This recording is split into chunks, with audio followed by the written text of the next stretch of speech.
My video glitched out, so I guess this will be a two-parter. As I was saying, it makes the world a less um,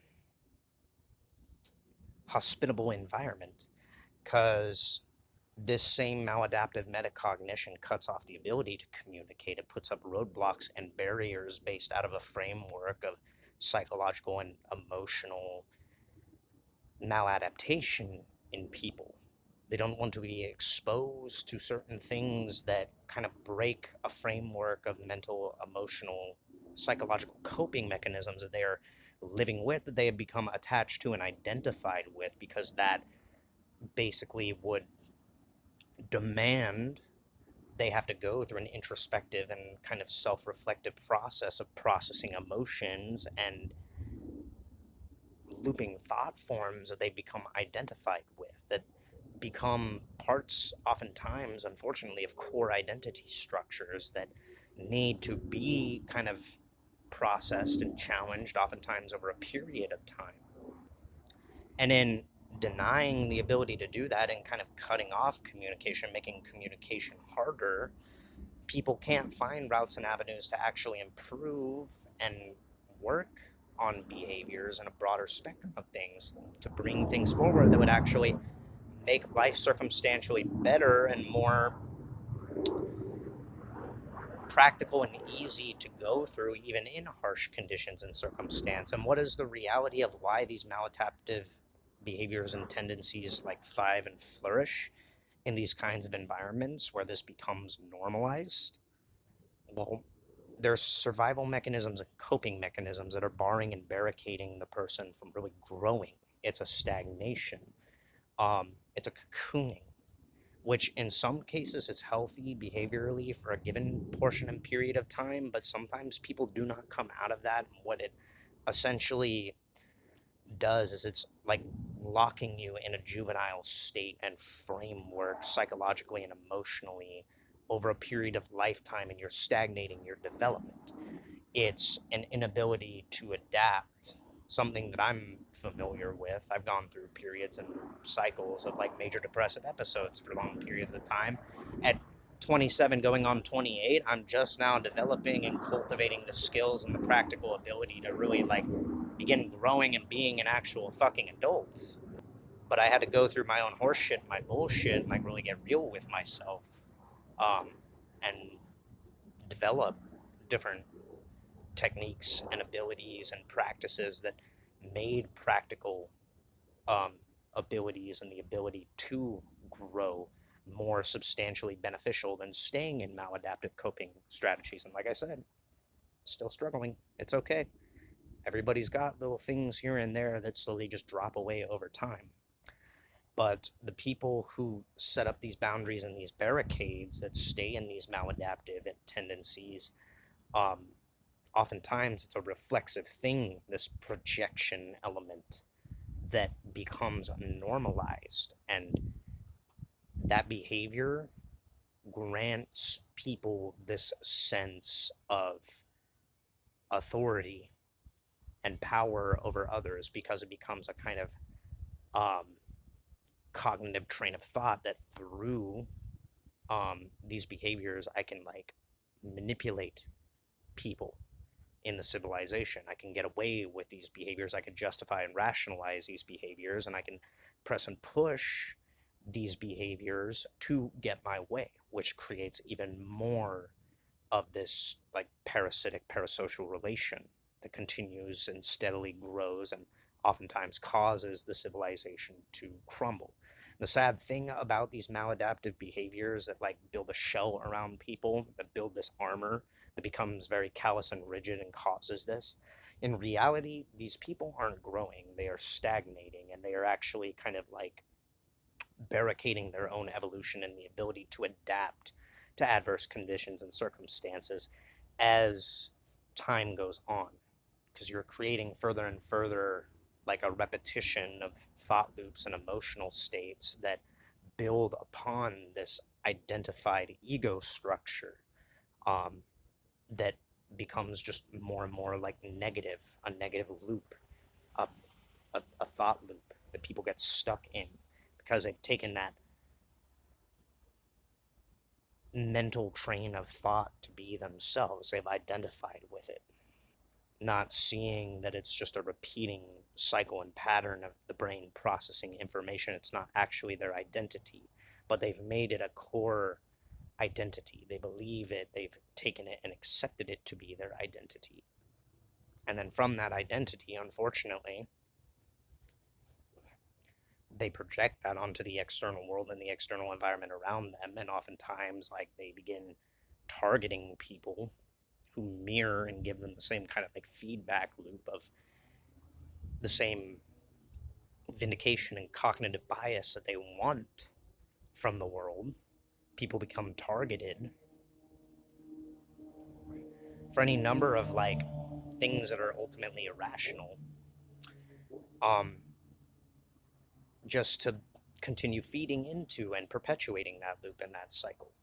And the sad thing is that drags a lot of people down to a level that's built out of a framework of maladaptation and the ability to adapt out of that. It actually stagnates everything because you have people that are refusing to grow, essentially refusing to change, refusing to take action in their lives that is more beneficial to them because they want to stay in the same repetitive cycle of patterns and loops and the repetition of thoughts and beliefs that justify this kind of thing.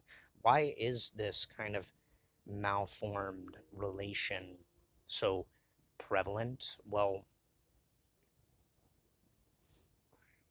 it is just a feedback loop of having your own ideas that you have taken and you believe about your worldview validated, essentially.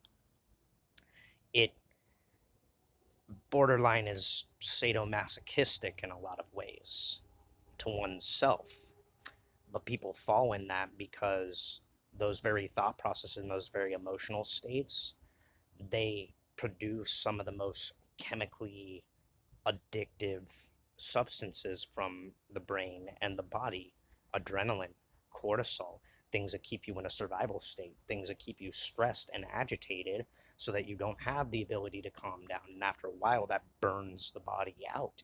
But you become like an addict to those very chemical substances.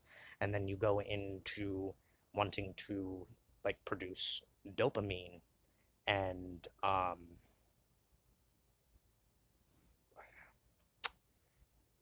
other feel good chemicals and feel good hormones in the body to kind of like combat that, which just doubles the addiction.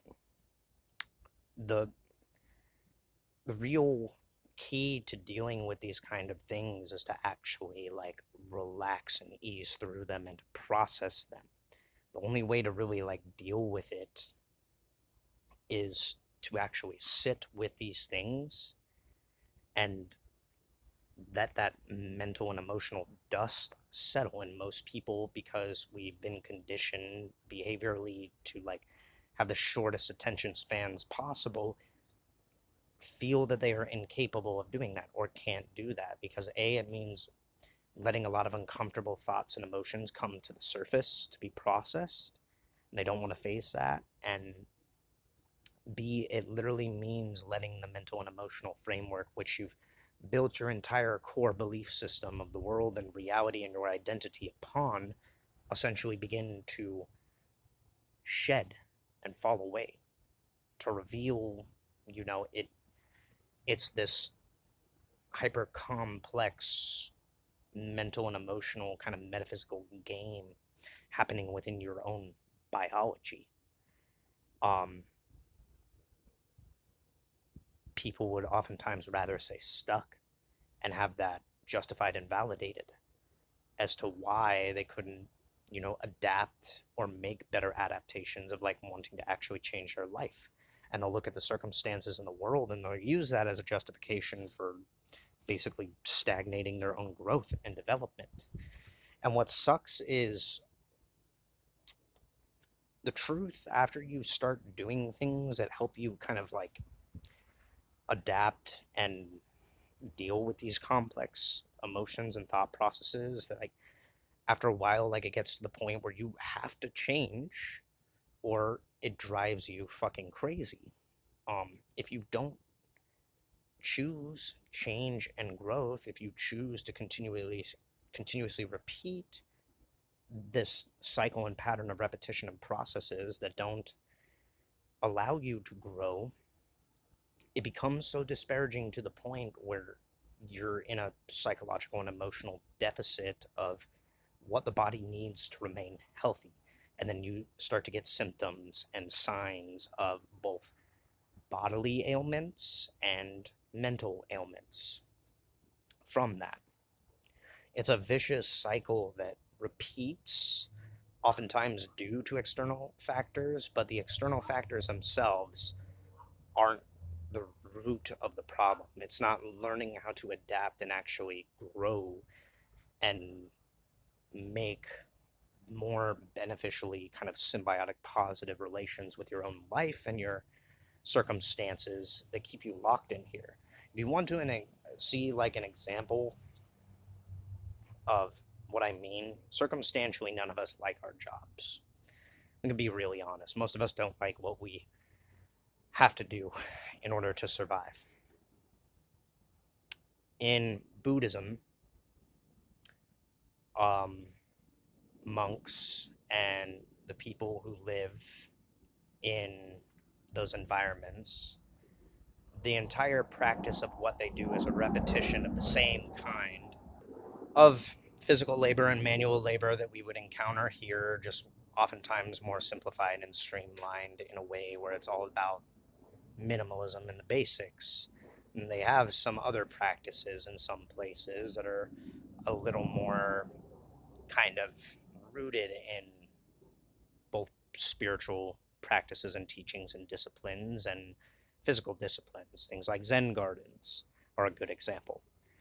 The reality is they're living in a set of disciplinary behaviors that are no different than a lot of what we experience in our regular day-to-day action. The practice that they are doing is learning how to just be in the present moment while doing those actions. They wash the dishes at the temple, no different than how I wash dishes at my work. They rake leaves, they care for one another and prepare food and go out and collect alms and things like that. But the discipline is about being in the present moment, not letting the mental thought processes during the time of doing the actions overwhelm and become like a structure. They're just simply doing the motion and learning how to take the experience of cultivating and developing this discipline, building this structure of practice, and not only learning how to just sit with it and develop it, but have gratitude for it.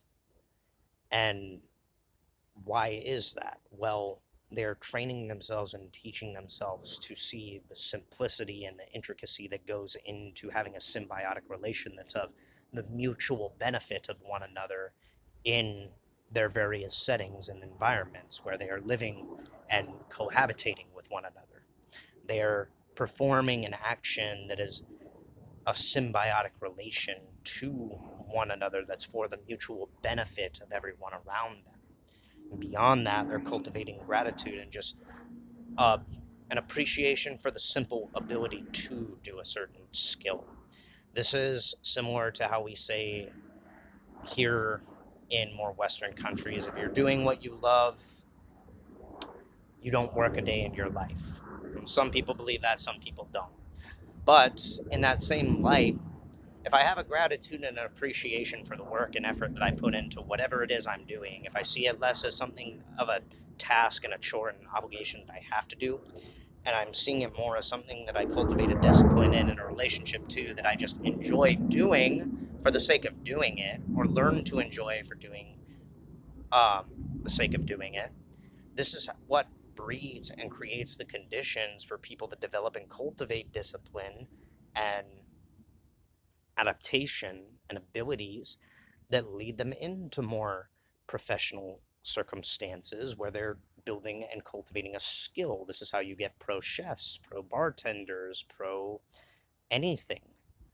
Is people develop the discipline and the fortitude, the psychological and emotional fortitude to be in the present moment, doing what they like and having a relation with what they are doing that isn't cognitively biased to be built on a conditioned set of patterns and beliefs about what is going on.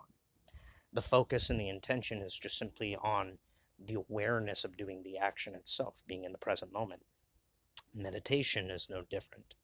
Things like breath work that actually teach you how to emotionally regulate your own body system, how to calm your nervous system, how to calm and slow your heartbeat, how to relax, and allow the body to come into a more regulatory state where it actually is in a state of kind of recuperating while you are still active, while you're still cognizant.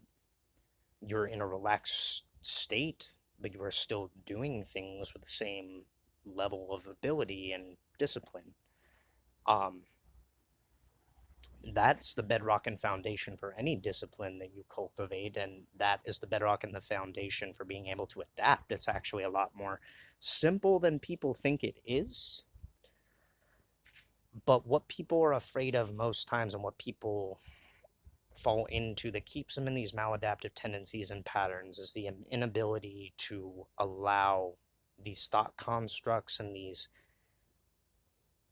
identity structures to fall, to be shed, which is actually a natural part and process of how you grow.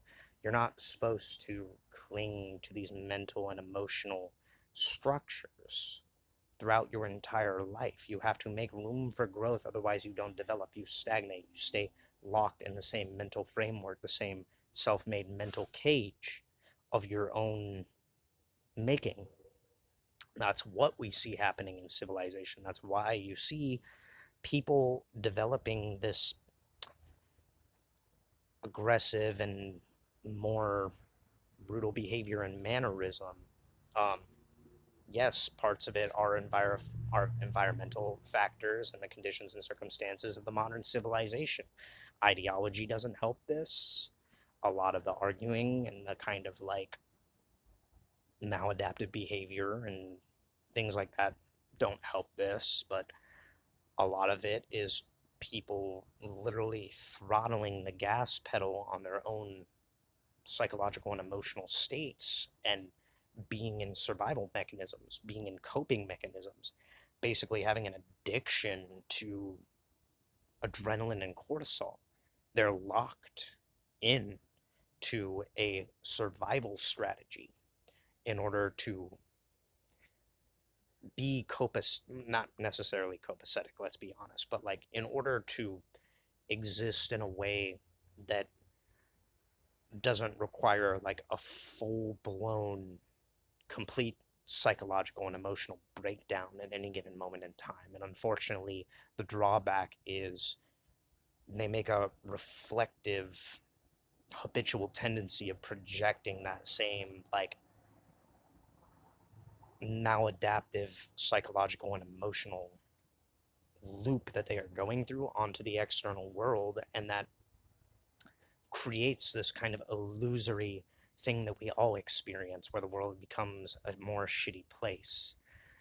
Well, our conditions and our circumstances are neutral 90% of the time in reality. Things going our way, things not going our way, it doesn't make a difference. It's all our thoughts and emotions that really decide and determine what is positive and negative. But when you get locked in a set of ideals or beliefs about things needing to be a certain way, well, that can backfire in a lot of ways when those ideas and those beliefs predominantly cause like a negative thought loop and a negative polarity to how you view your reality and how you go about living your life.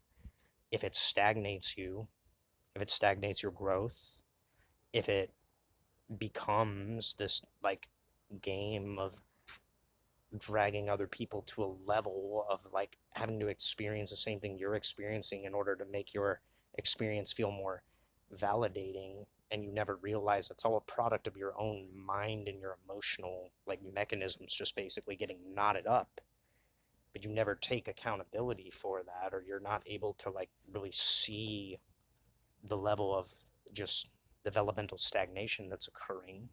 Of course the world is going to seem like a hostile and negative thing. But in reality, the world around you is neutral. The circumstances around you, they're always neutral. They're always a neutral thing. Your relation with life in general comes from your ability to adapt and grow in adverse conditions and circumstances. And if you don't create the circumstances or have the desire to make the conditions and circumstances in adversity a thing that you actually want to do to grow and become better, then of course you're going to fall into more maladaptive tendencies and the repeating pattern of maladaptive tendencies. So the things that we see playing out in society and civilization, it's just par for the course of things that have always occurred in history. It's, oh, I found the word I was looking for earlier when I was talking about uh, the dancing disease. This mass hysteria that occurs and transpires repeatedly through cycles of history and cycles of civilization, it unfortunately is a normal happenstance. It actually is a reoccurring thing that happens pretty frequently throughout history in different ways. And it all has to do with the factors of the civilization and the circumstance, and also the kind of introspective relation to how people understand the situation they're living in, um, how they've been taught to adapt, and what knowledge they know and understand, or what is available to them to how to grow and cultivate their life in a more healthy, balanced way, a positive way that facilitates growth, that facilitates adaptation, that facilitates a healthier state of body, and therefore a healthy state of mind, and therefore a healthy state of relation to the world around them at large. I know the world is shitty, but the world has always been shitty. The world is a shitty, fucked up place. That doesn't mean that our relation to the world and our everyday, ordinary, like waking relation to life in itself also has to be shitty. This is how and why you get people that thrive in adverse conditions and circumstances. This is how and why you get people that still seem to always have an active, positive, like kind of mindset and motivation that move through life and the world in a kind of easygoing way. They've learned how to make life a game, not necessarily of mental and emotional fortitude and enduring and weathering everything, although I've gone through that. Like, yeah, sometimes you do have to like go through that life lesson. They've learned how to make life a game of problems be like water rolling off a duck's back. They've learned how to just learn to flow with circumstantial things as they come and adapt to things as needed. And that makes you more able and available to adapt with life and go through life moving in a more positive mental frame and state of mind. It becomes actually a more positive loop in that mental state of mind and the state of emotions. It becomes a positive feedback loop because you're building on a foundation of being able to approach things from this adaptive point of view and circumstances, and you get results from it. You see physical results from it. Your health begins to get better. Your metacognition begins to get better. Your emotional state begins to get better, and you start benefiting from that. And mutually, your actions and the very things that you put into focus and put into making slowly become better. It takes time to develop that. It does take a little bit of striving and a little bit of challenge of like being able to balance the ability to have discipline in certain circumstances, and at the same time like knowing when to take your foot off the pedal and come into an awareness and center yourself, like being able to relax yourself. It doesn't take a whole lot of time. At a standard practice, 10, 15, 20 minutes of your day set aside to like sit and just be aware of how your body and your mind is feeling, like letting things sit and settle and process, is all it really takes to start doing the work of like shedding those layers, those maladaptive layers and those maladaptive tendencies, and actually putting yourself in a better state where you can go out and actively like take on the challenges necessary to make life a more synergistic circumstance. It just takes time, it takes patience, it takes practice, and over time it develops. And it develops whether you really want it to or not. It's all about the state of mind and the relation you have, the knowledge you have, the understanding that you have. You have to want growth. You have to want to cultivate and develop a better state of being and a better state of mind and a better state of body. That's all it takes. It all stems from you. Your entire experience of life stems from you and your relation to the world. Your relation to the world is going to be how you see the world and how you go about life. So you live out your life through the framework of how you want to see life. You make it. Life is something you make. As Joe Dirt said, life is a garden. You got to dig it.